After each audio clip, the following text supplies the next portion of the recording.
When it was evening, Jesus and the 12 disciples sat down to eat. During the meal, Jesus said, "I tell you, one of you will betray me." The disciples were very upset and began to ask him, one after the other, "Surely, Lord, you don't mean me?" Jesus answered, "One who dips his bread in the dish with me will betray me. The Son of Man will die, as the Scriptures say he will, but how terrible for that man who betrays the Son of Man. It would have been better for that man if he had never been born." Judas the traitor spoke up. "Surely, teacher, you don't mean me?" he asked. Jesus answered, "So you say."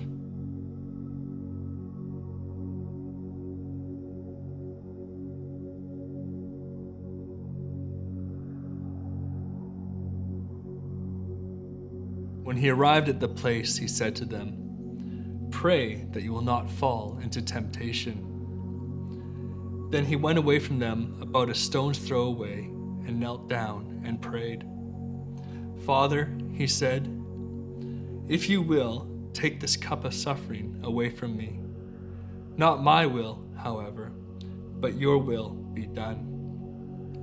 An angel from heaven appeared to him and strengthened him. In great anguish, he prayed even more fervently. His sweat was like drops of blood that fell to the ground.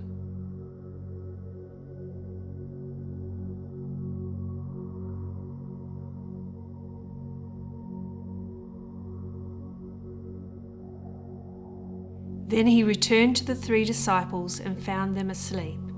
And he said to Peter, "How is it that you 3 were not able to keep watch with me for even 1 hour?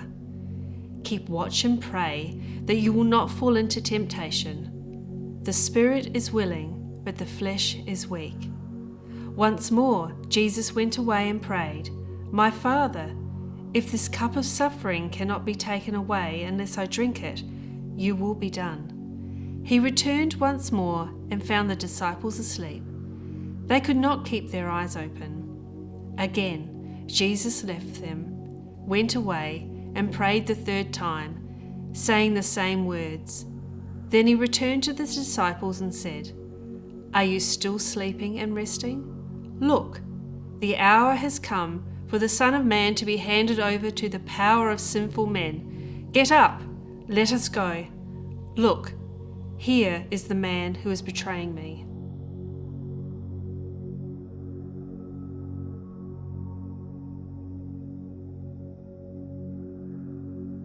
Jesus was still speaking when Judas, one of the disciples, arrived. With him was a large crowd, armed with swords and clubs, and sent by the chief priests and the elders. The traitor had given the crowd a signal. "The man I kiss is the one you want. Arrest him." Judas went straight to Jesus and said, "Peace be with you, teacher," and kissed him.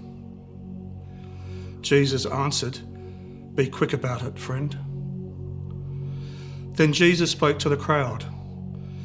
"Did you have to come with swords and clubs to capture me? As though I were an outlaw?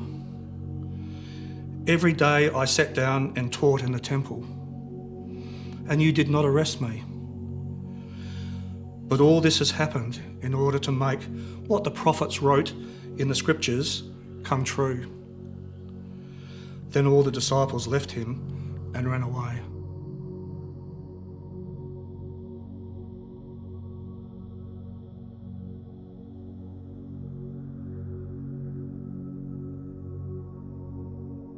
The shadow of accusation. The chief priests and the whole council tried to find some false evidence against Jesus to put him to death, but they could not find any, even though many people came forward and told lies about him. Finally, 2 men stepped up and said, "This man said, 'I am able to tear down God's temple and 3 days later build it up.'" The high priest stood up and said to Jesus, "Have you no answer to give to this accusation against you?" But Jesus kept quiet.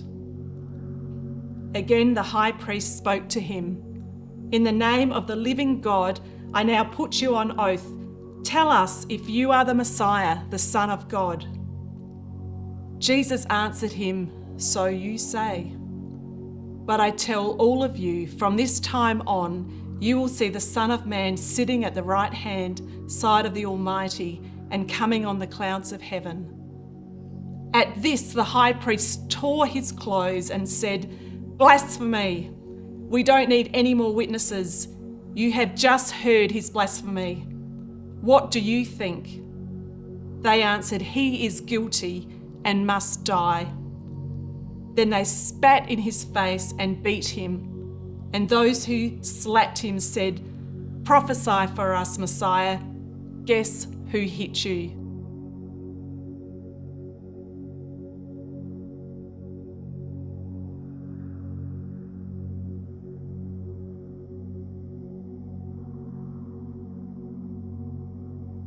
Pilate spoke again to the crowd. What then do you want me to do with the one you call the King of the Jews? They shouted back, Crucify him. But what crime has he committed? Pilate asked. They shouted all the louder, Crucify him. Pilate wanted to please the crowd, so he set Barabbas free for them. Then he had Jesus whipped and handed him over to be crucified. The soldiers took Jesus inside to the courtyard of the governor's palace and called together the rest of the company. They put a purple robe on Jesus, made a crown out of thorny branches, and put it on his head. Then they began to salute him. Long live the King of the Jews! They beat him over the head with a stick, spat on him, fell on their knees and bowed down to him. When they had finished making fun of him, they took off the purple robe and put his own clothes back on him. Then they led him out to crucify him.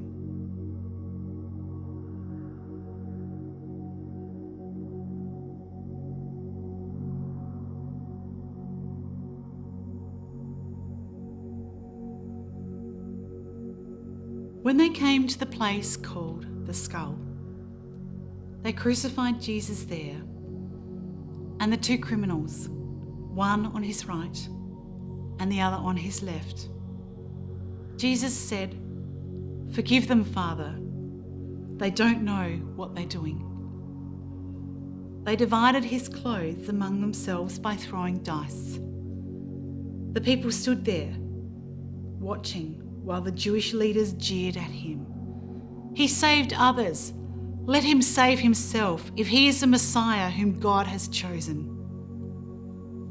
The soldiers also mocked him. They came up to him and offered him cheap wine and said, Save yourself if you are the King of the Jews.